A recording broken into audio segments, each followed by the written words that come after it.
Cek, cek. Sawadika Perbahaners, bagaimana kabarnya? Kembali lagi bersama saya John, lagi-lagi still in the house. Dan kali ini saya akan merangkum sebuah film action yang diperankan oleh Nicolas Cage berjudul Con Air tahun 1997. Dulu film-film beliau sangat keren dan memorable, cuman untuk sekarang dia sering kali main di film-film yang kurang budget dan tidak terlalu bagus ratingnya. Sehingga saya ingin nostalgia dengan film beliau yang menurut saya cukup keren waktu itu.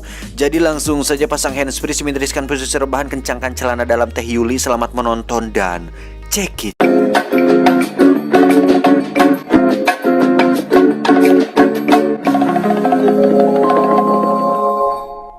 America thanks you, and I wish you luck wherever you go.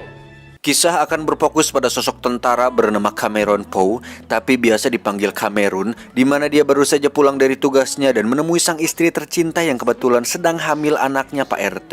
Enggak lah, tentu saja anaknya Cameron. Tiba-tiba datanglah beberapa orang yang mengganggu istrinya, di mana Cameron sempat ingin menghajar mereka, namun berhasil diredam oleh sang istri. Hey. Come on, Daddy, let's dance. Saat akan pulang, lagi-lagi orang tadi muncul kembali dan mengejek Cameron, yang tentu saja ketiga orang itu tidak ada apa-apanya dibanding fisik dan mental perang yang dimiliki Cameron. Terjadilah perkelahian di antara mereka berempat, di mana Cameron mampu dengan mudah mengalahkan mereka bertiga. Namun yang menjadi masalah adalah salah satu dari preman tersebut tewas akibat serangan bela diri militer mematikan yang dimilikinya. Alhasil, karena kemampuan militer yang dimilikinya, Cameron pun dianggap sebagai senjata yang mematikan dan akan dihukum di penjara federal selama 7-10 tahun. Dan inilah Con Air. Hari demi hari, bulan demi bulan, kliwon demi kliwon, tahun demi tahun Cameron lewati dengan kelahiran sang anak pertama yang tak bisa dia saksikan.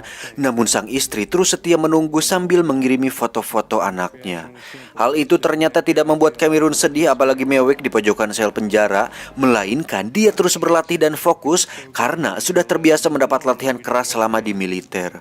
Apalagi ditambah dengan semangat ingin segera keluar dan menemui putri kecilnya tersebut.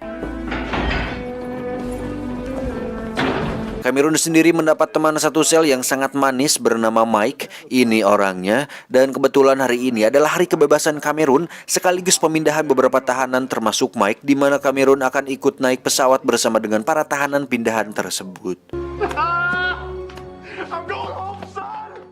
Di sisi lain, kita akan melihat seorang panglima polisi bernama Vince. Ini orangnya, di mana dia bertugas untuk mengawasi pemindahan para napi, yang ternyata para napi yang akan dipindahkan ini adalah napi kelas kakap yang memiliki riwayat kejahatan paling berat di antara yang lain. Sampai di ruang kontrol, Vince pun bertemu dengan seorang agen DEA, di mana si agen tersebut mengirim salah satu anak buahnya untuk menyamar sebagai salah satu napi dengan tujuan untuk mengawal dan mengawasi para tahanan tersebut dari dalam pesawat. Dan kita akan diperkenalkan satu persatu dari para napi, dimulai dengan Billy, sang pembunuh massal, di mana dia telah membunuh satu keluarga besar dengan sangat sadis. Bahkan ketika ada orang yang menyenggolnya, Billy tidak akan segan-segan membacok orang tersebut. Kedua, ada Nathan Jones, seorang mantan jenderal pemberontak yang pernah meledakkan bom pada sebuah pertemuan besar internasional, sekaligus orang yang pernah mengalahkan Yuri Boyka di dalam penjara. Ketiga, inilah yang paling mendekati Dajjal, di mana dia pernah melakukan semua kejahatan di dunia, seperti menculik, memperkosa, menipu, membunuh, merebut cewek orang, kabur dari penjara, dan berbagai kejahatan besar lainnya. Pria ini bernama Cyrus Grayson. Dan setelah sisa napi sudah masuk, giliran Cameron yang turun, di mana Vince mengatakan bahwa dia hanya ikut menumpang pesawat karena sudah bebas bersyarat dan dia bukan siapa-siapa. Saat semua napi sudah berada dalam pesawat, kita akan melihat satu napi yang tidak asing, yaitu Machete, di mana dia merupakan salah satu napi yang sudah memperkosa 23 wanita dan menato para korban di lengan kanannya. Anyway, I despise rapists. Saat akan lepas landas, kita akan dikejutkan saat melihat Cyrus dan beberapa tahanan khusus ternyata berencana untuk kabur, di mana mereka menyembunyikan sebuah kawat di balik kulitnya untuk membuka borgol di tangannya.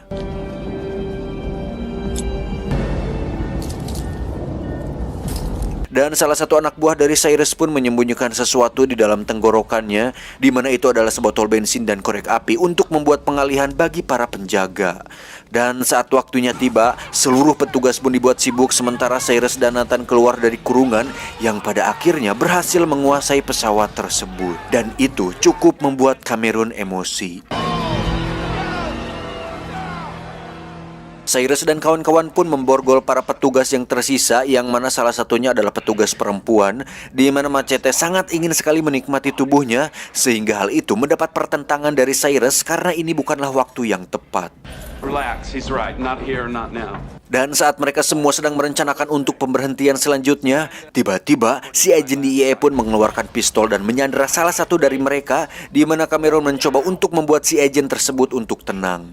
Namun sayang, si agen yang terlalu ketakutan akhirnya harus tewas tepat di depan Cameron, dan itu cukup disesalkan. Dan setelah sebagian besar napi tewas, Cyrus dan kawan-kawan pun bingung karena harus menurunkan 6 narapidana di pemberhentian selanjutnya. Karena jika mereka tidak melakukan itu, tentu hal itu akan diketahui oleh pos pemeriksaan di sana. Cameron pun ditunjuk sebagai sukarelawan untuk turun di tempat transit tersebut, namun dia memilih untuk tinggal karena beralasan bahwa hukumannya masih 15 tahun dan ingin ikut kabur bersama Cyrus dan kawan-kawan. Padahal sebagai seorang mantan militer, Cameron tentu peduli dengan Mike dan petugas wanita yang tak mungkin dia tega meninggalkan mereka di pesawat tersebut. Cameron pun menemukan sebuah recorder di tubuh si agent untuk kemudian dia mengambil yang akan dia gunakan untuk mengungkap rencana pelarian ini kepada polisi. Sementara itu, kita akan melihat Vince dan para sipir yang akhirnya menemukan sebuah lubang di dalam dinding kamar penjara Cyrus yang ternyata dia sudah merencanakan pelarian tersebut sejak lama. Dan saat Vince dan sipir sadar, hal itu sudah terlambat. Karena pesawat sudah sampai di tempat transit di mana mereka akan menurunkan 6 napi yang salah satunya adalah petugas polisi, di mana Cameron menyembunyikan recorder di dalam sakunya agar para petugas menyadari bahwa pesawat itu sudah dibajak. Cyrus pun menyamar sebagai polisi dan menurunkan 6 napi, di mana ada tambahan napi lagi yang ikut dalam pesawat mereka yang ternyata adalah rekan-rekannya Cyrus sekaligus sudah mengetahui rencana pelarian tersebut. Salah satu napi baru pun langsung masuk kokpit untuk menjadi pilot, di mana dia membongkar alat pelacaknya dan menyuruh salah satu napi untuk memindahkan pelacak tersebut ke pesawat yang ada di sana. Dan saat semua napi pindahan sudah dimasukkan pesawat, ternyata ada satu napi lagi yang ikut dalam pemindahan tersebut, di mana napi tersebut dibawa dalam sebuah mobil khusus yang mendapat perlakuan khusus karena dia adalah Garland Grease, seorang psikopat sekaligus pembunuh berantai yang pernah membunuh 30 orang sekaligus dengan sangat-sangat sadis. Dan itu cukup membuat Cyrus dan kawan-kawan terkejut. Saat petugas pemeriksaan sudah pergi, salah satu polisi pun memberontak di mana recordernya jatuh dan membuat mereka sadar bahwa pesawat tersebut sudah dibajak. Tapi lagi-lagi itu semua sudah terlambat karena pesawat tersebut sudah benar-benar dikuasai oleh Cyrus dan kawan-kawan. Dengan cepat mereka pun lepas landas, bahkan salah satu anak buah Cyrus yang sedari tadi membantu pun terpaksa ditinggalkan karena polisi sudah mengejar mereka. Beralih ke si Vince yang terlibat perdebatan dengan si agen DEA, di mana si agen ingin agar pesawat tersebut dikejar dan ditembak langsung. Namun hal itu mendapat pertentangan dari Vince yang peduli dengan beberapa napi dan sebagian orang yang tidak bersalah. What do we do now?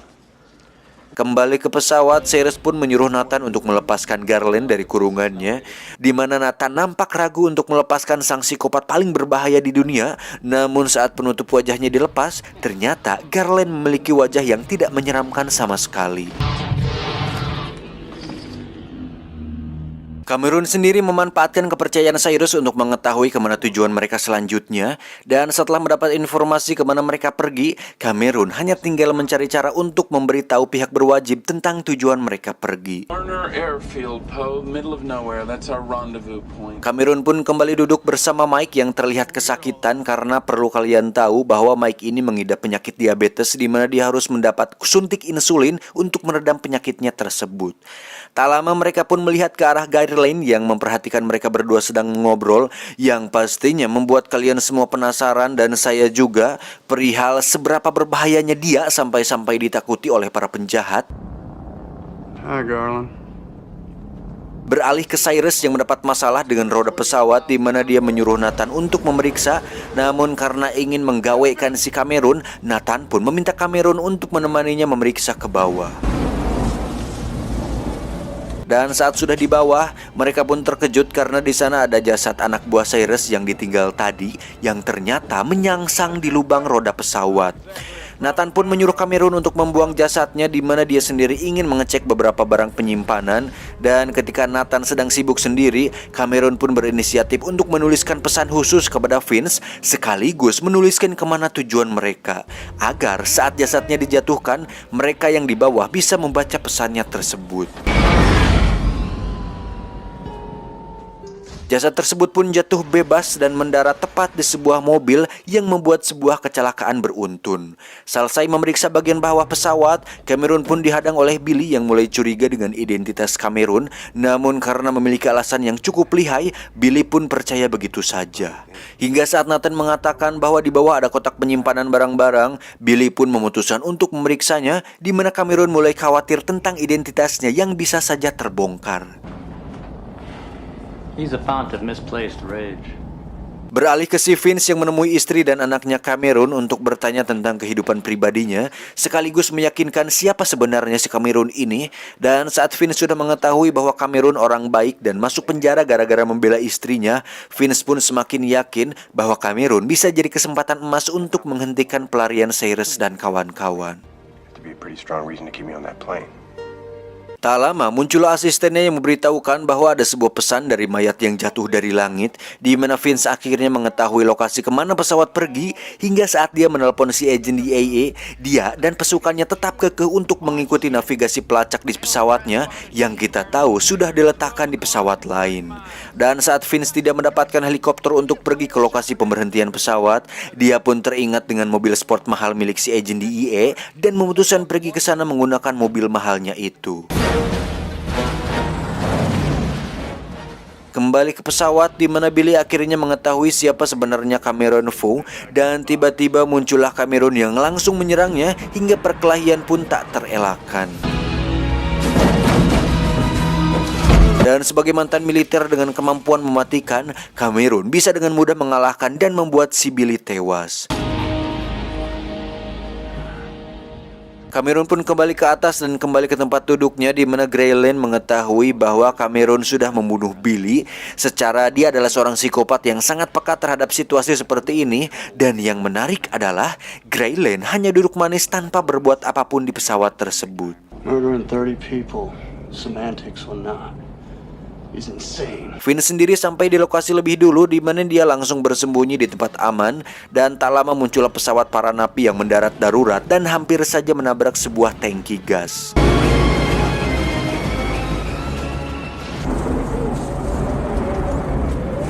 Cyrus dan kawan-kawan pun turun dengan membawa 3 sandera yang merupakan para polisi pengawas. Dan saat Nathan akan membunuh mereka bertiga, Cameron pun datang dan melarang Nathan melakukan itu dengan alasan mereka masih bisa berguna untuk rencana selanjutnya. Dan hal itu mendapat persetujuan dari Cyrus. Tujuan mereka mendarat di sana adalah untuk mengisi bahan bakar dan mengambil persenjataan, di mana Cyrus dan kawan-kawan mencoba untuk menggali tanah agar pesawat bisa lepas landas. Dan sementara yang lain menggali, Graylin terlihat berjalan dan melihat seorang gadis kecil sedang bermain sendiri dan entah apa yang akan dilakukannya. Cameron pun izin kepada Cyrus untuk mencari bahan bakar, di mana sebenarnya dia akan mencari alat komunikasi yang justru dia malah diserang oleh 3 warga lokal yang ada di sana. Beruntung ada Vince yang menyelamatkannya, di mana Cameron akhirnya bisa melumpuhkan ketiga warga lokal tersebut. Vince pun mengatakan bahwa dia sudah bertemu dengan istri dan anaknya, tapi Cameron tetap tidak akan pergi sebelum menyelamatkan Mike dan para petugas yang disandra. Hingga saat para pasukan polisi dan militer sudah mendekat, Cyrus dan kawan-kawan pun menyusun rencana untuk membantai para pasukan tersebut.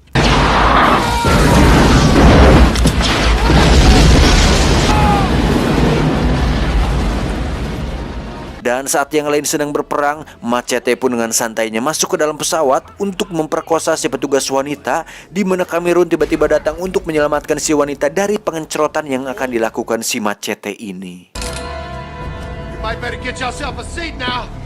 Setelah Cyrus dan kawan-kawan berhasil lepas landas, kita akan melihat mobil si agen DEA ikut terbawa oleh sebuah tambang dan jatuh ke permukaan yang membuat mobil mahalnya ringsek.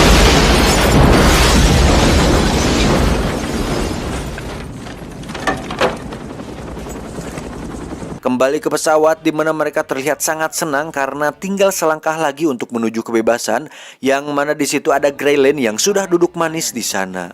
Tak disangka, Nathan pun menemukan surat dari putrinya Cameron di kotak penyimpanan, di mana akhirnya Cyrus mengetahui hal tersebut dan mengancam akan membunuh si petugas wanita. Dan saat Cameron akan mencegahnya, Mike pun bangun dan mengaku bahwa dialah pemilik kotak tersebut. Cyrus pun langsung menembak Mike dan tiba-tiba datanglah dua helikopter yang mana itu adalah Vince dan si agen DEA yang langsung menembaki pesawat mereka. Dan saat semua orang panikan, Graylen tetap duduk manis seolah tak merasakan takut sedikit pun akan situasi tersebut. Melihat situasi ini, Cameron pun bangkit dan langsung menyerang anak buah Cyrus, di mana dia menuju ruang pilot untuk menghubungi si agen DEA agar menghentikan tembakannya. Sempat akan menembaknya dengan rudal, Vince pun mengatakan bahwa Cameron adalah seorang teman yang berpihak pada mereka, sehingga si agen DEA tidak jadi meluncurkan rudalnya. Dan saat Cyrus sudah sadar bahwa Cameronlah pengkhianatnya, dia sudah terlambat karena pintunya sudah terkunci dan tiba-tiba si petugas wanita mendagornya hingga Cyrus tak sadarkan diri. Akibat tembakan tadi, pesawat pun kehilangan bahan bakar sehingga mau tidak mau mereka semua akan mendarat darurat tepat di tengah kota Las Vegas.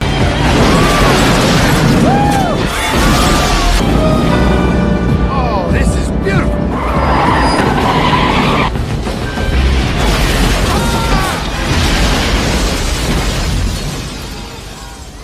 Tak lama datanglah polisi dan tim medis yang langsung membawa para korban termasuk Mike yang ternyata masih hidup. Namun yang mereka tidak sadari, Cyrus dan Nathan ternyata kabur melalui pintu bawah pesawat dan mencuri mobil pemadam kebakaran untuk kabur dari sana. Beruntung hal itu berhasil diketahui oleh Cameron dan Vince yang langsung mengejar Cyrus menggunakan motor polisi. Terjadi kejar-kejaran menegangkan di antara mereka, di mana Cameron nekat loncat dan naik ke mobil pemadam, dan saat mereka berdua bertarung, Cameron pun berhasil menang dan memborgol Cyrus pada mobil pemadam tersebut. Alhasil saat mobil semakin tidak terkendali, Cyrus pun menabrak sebuah jembatan layang dan terlempar pada sebuah mesin penghancur batu dan harus tewas mengenaskan dengan kepala yang hancur. Setelah semua berakhir, Cameron akhirnya bisa bertemu langsung dengan istri dan anak yang belum pernah ditemuinya dan hidup bahagia dengan keluarga kecil mereka. Untuk Graylen, entah apa peran dan kontribusinya selama ini, namun dia merupakan satu-satunya napi yang berhasil kabur dan muncul kembali di sebuah kasino untuk mengakhiri film ini. Tamat ending yang membagongkan.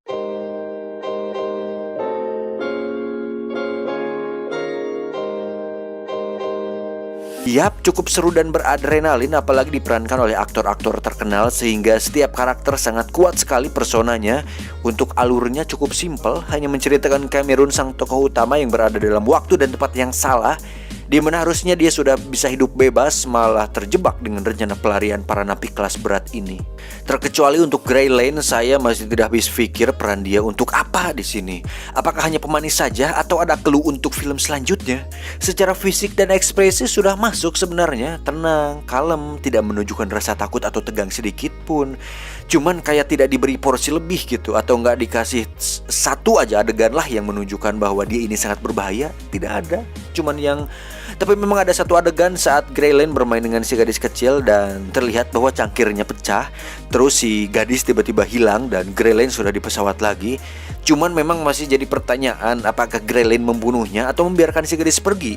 Entahlah, hanya mbak-mbak SPG Rokok Magnum Filter yang tahu. Pesan yang bisa kita ambil dari film ini adalah sosok Cameron yang berani membela kehormatan sang istri dan setia kepada kawannya, sehingga hal itu menjadi pelajaran penting bagi pria bahwa untuk menjadi laki-laki sejati diperlukan keberanian dan peran menjadi tokoh utama itu. Saya John beserta jajaran napi berbahaya di dunia mengucapkan terima kasih dan adios. Bulu betis ikan lele.